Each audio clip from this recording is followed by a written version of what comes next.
Halo sahabat, salam jumpa, salam sehat. Marilah kita awali hari ini dengan doa yang didasarkan pada bacaan hari ini. Doa pagi. Peringatan Santo Carolus Luanga dan kawan-kawan martir. Siapakah yang memberikan kuasa itu kepadamu? Dalam nama Bapa dan Putra dan Roh Kudus. Amin. Bapa, kami diajak untuk berziarah, mencari kebijaksanaan di dalam hidup. Kalau mengingat nenek moyang leluhur kami, mereka tidak pernah habis berguru seumur hidup.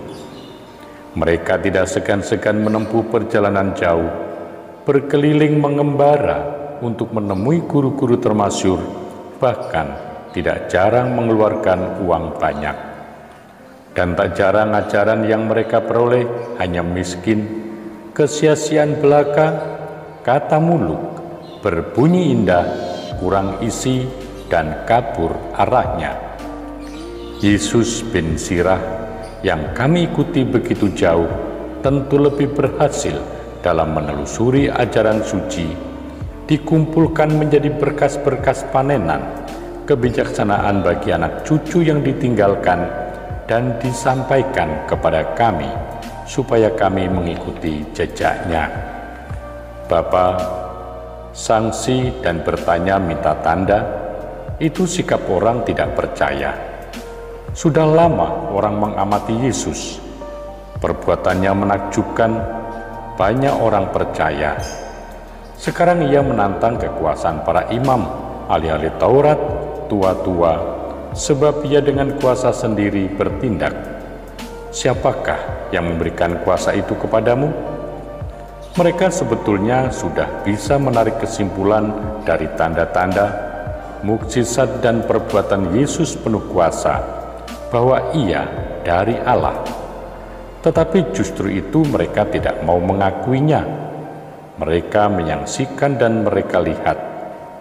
Dan mereka bersoal jawab, ingin mendengar sesuatu yang dapat digunakan untuk mempersalahkan Yesus.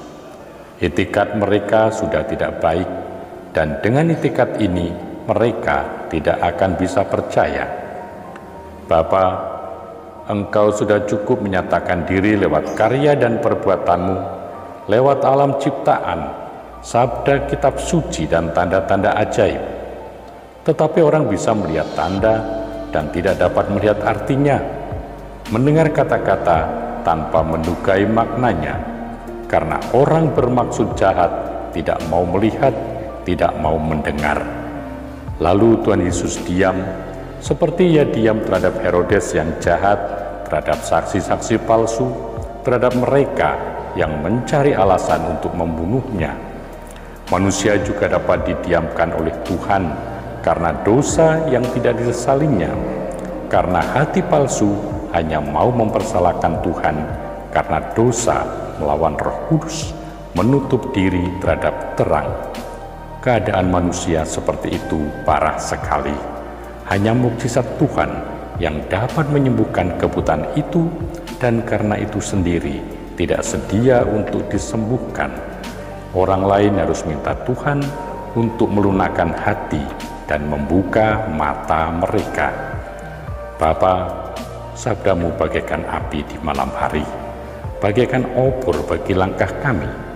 Semoga kami dapat menempuh jalan yang lurus dan menemukan yang baik-baik dalam perjalanan kami.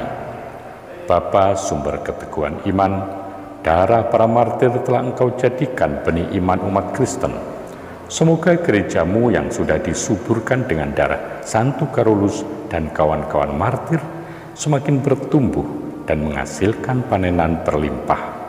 Demi Yesus Kristus Putramu Tuhan kami, yang hidup dan berkuasa, kini dan selama-lamanya.